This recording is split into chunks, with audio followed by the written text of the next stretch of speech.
ফের ডেঙ্গিতে মৃত্যু। ভাটপাড়া পুরসভার ৩২ নম্বর ওয়ার্ডে মাদুরাল এলাকায় মৃত্যু ৫২ বছরের সুজাতা দত্তের। প্রথমে নৈহাটি হাসপাতাল, পরে আরজিকর চিকিৎসায় গাফিলতির অভিযোগ তুলে বেলঘরিয়ার বেসরকারি হাসপাতালে স্থানান্তর। সেখানে মৃত্যু সুজাতা দেবীর। এলাকায় মশার উপদ্রব বাড়ায় আতঙ্কিত বাসিন্দারা।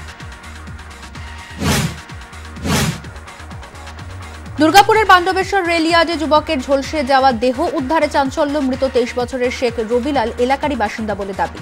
দেহের পাশেই মিলেছে কাঁচি এবং তার কাটার যন্ত্রাংশ। পুলিশের অনুমান, রেলের তার চুরি করতে গিয়ে বিদ্যুৎস্পৃষ্ট হয়ে মৃত্যু। খোদ জনপ্রতিনিধির বাড়িতেই চুরি। পুজো দিতে তারাপীঠে গিয়েছিলেন বাঁশবেড়িয়া পুরসভার ১৭ নম্বর ওয়ার্ডের কাউন্সিলর পারিজাত ভট্টাচার্য। শ্রী ত্রিবেণী দেবী গিয়েছিলেন তার মায়ের বাড়িতে। সেই সুযোগে মেইন গেটের তালা ভেঙে চুরি, নগদ টাকা, সোনার গয়না লুট। তদন্তে পুলিশ। ডাকাতির ছক বানচাল। পুলিশের গোপন সূত্রে খবর পেয়ে অভিযান। সোনারপুরের মালঞ্চ এলাকায় হানা। গ্রেফতার ৪ কুখ্যাত দুষ্কৃতী। উদ্ধার আগ্নেয়াস্ত্র, ভোজালি, কয়েক রাউন্ড গুলি, তাজা বোমা। আরও ২ দুষ্কৃতী পলাতক। ধৃতদের আজ আদালতে পেশ। বেআইনি পুলকারের বিরুদ্ধে আসানসোলে অভিযান পুলিশের। প্রতিবাদে পরিষেবা বন্ধ করে আন্দোলনে পুলকার চালকরা, যাদের অধিকাংশই অটো।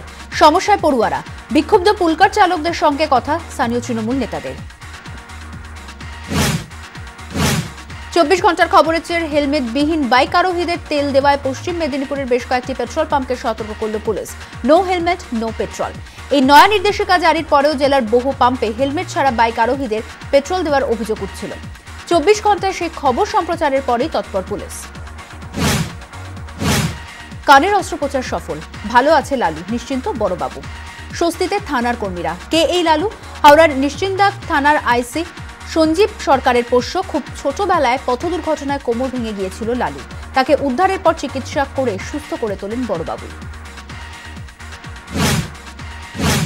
কেজরিওয়ালের পথে মানিক সরকার। দিল্লির পরে বা ত্রিপুরাতেও যানবাহনে অড ইভেন ফর্মুলা। তবে দূষণ কমাতে নয়, জ্বালানি সংকট মোকাবিলায়। অসম লাগোয়া ৮ নম্বর জাতীয় সড়কে ৩ কিলোমিটার জুড়ে রাস্তার বেহাল দশা। ত্রিপুরায় জ্বালানি সরবরাহ অনিশ্চিত। তেল নিতে ৭ থেকে ৮ ঘন্টার অপেক্ষা। পরিস্থিতি মোকাবিলায় চালু জোর বিজোর ফর্মুলা। রাজধানীতে ব্যাপক বৃষ্টি, জলবন্দী দিল্লি সহ গুরগাঁওয়ের বিভিন্ন এলাকার। সন্ধ্যে থেকে দিল্লি জয়পুর এক্সপ্রেসওয়েতে তীব্র যানজট। বেশ কিছু এলাকা এখনও জলমগ্ন। সকালেও যানজটে অবরুদ্ধ এক্সপ্রেসওয়ে। ব্যস্ত সময় নাকাল অফিস যাত্রীরা।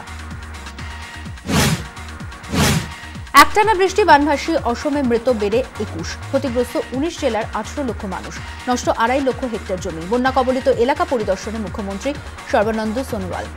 প্রবল বন্যায় বিহারেও মৃত বেড়ে ২২। ১০ জেলায় ক্ষতিগ্রস্ত অন্তত ১৮ লক্ষ মানুষ। ভাগলপুর, পূর্ণিয়া, কাটিহার সহ বিভিন্ন এলাকায় জলবন্দী এলাকা পরিদর্শন করেন মুখ্যমন্ত্রী নীতিশ কুমার।